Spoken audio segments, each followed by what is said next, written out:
Another tool we have for changing our thinking is recategorization. When we recategorize something, we're changing the way we're thinking about it by switching to another type.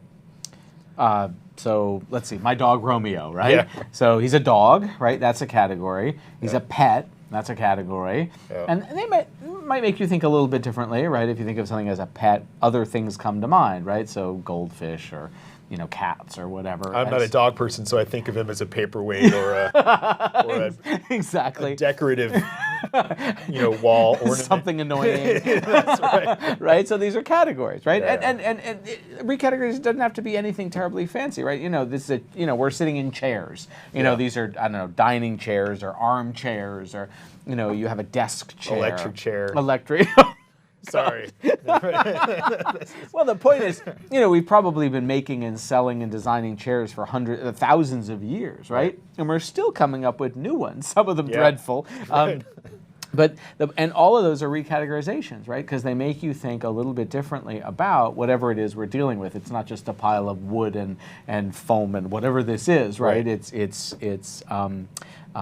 way of conceptualizing. Yeah, it's changing our interpretation of it, and also what we think is related, what we think counts or doesn't count as that kind of a thing. So that's what recategorizations are going to do. They're going to allow us to change our interpretation of some aspect of our perspective.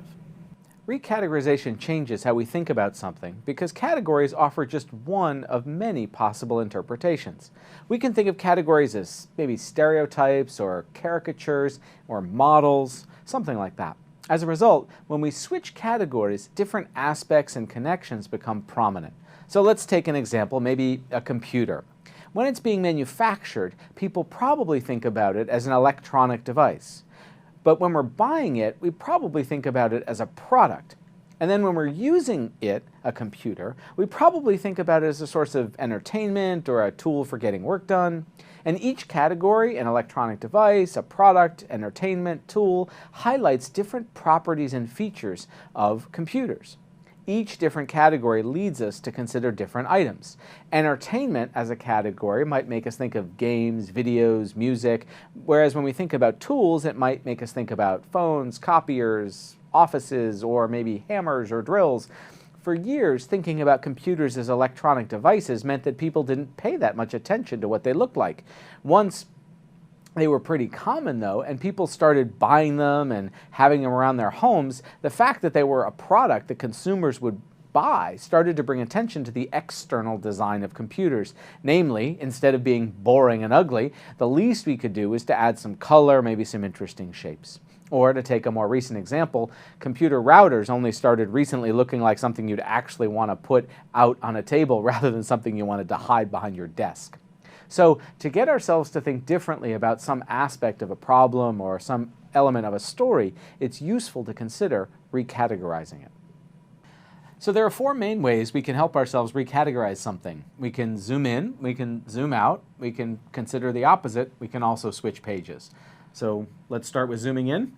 So if we're going to zoom in, then you might think about, I don't know, it's not just a chair, but it's a desk chair or a rocking chair. Or it's not just a dog, it's a basset hound or a Shih Tzu Bichon Poodle mix or whatever it might be, right? So let's take paper towel. So imagine we zoom in. What do you get if we zoom in on a paper towel? It's an extra absorbent, multicolored, soft, all kinds of features. Right. So choose your own size. Right. Yeah, exactly. Extra large. So I guess that's kind of how the process works, right? We're kind of noticing features about this object that may not have been apparent before we zoomed in. Exactly. Right. So when we think about what zooming in does to change your perspective, it's making you confront every detail of that item and think about how that might be or how it might play out. Right. Exactly. So zooming in is one way to change your perspective by flipping to a narrower category that might then have properties or elements that you hadn't considered because you've overlooked them. I prefer dried leaves, but that's just me. Well, so then the opposite, right? So the opposite of zooming in is zooming out. Yeah. So it's not just a chair, it's a piece of furniture, it's not a dog, it's a pet or an animal, something like that. So it's not a paper towel, it's a paper good, it's something I buy at the grocery store. Right. Yeah. It's a roll of film, maybe, or some other thing. I don't know. Or is that too creative? Well,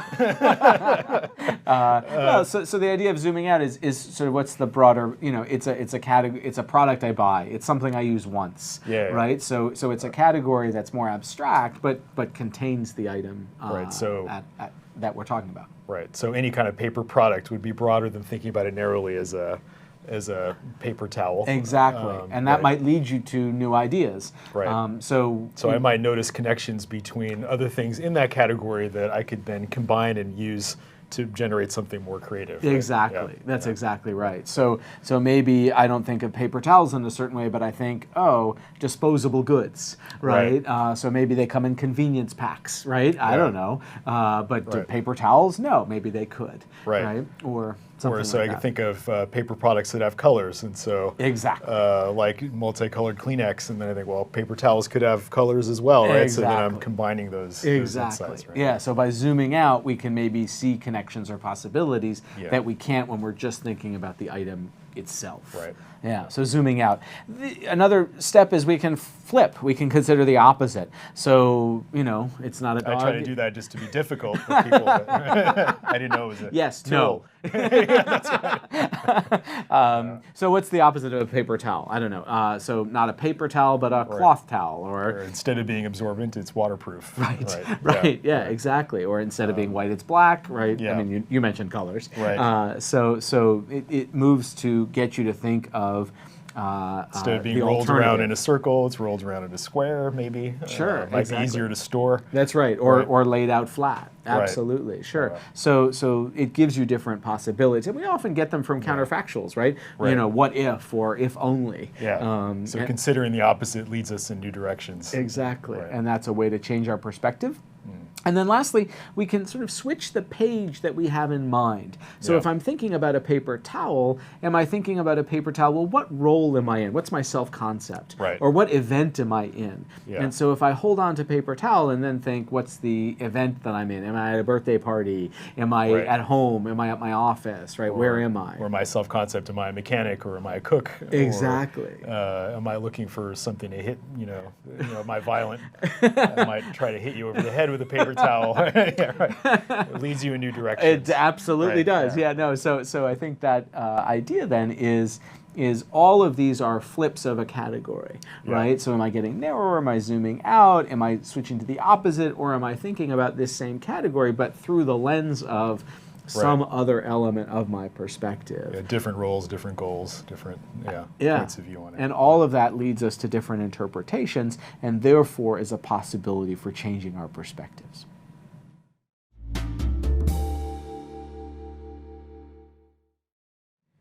Re-categorization is a tool for thinking differently about some aspect of pages.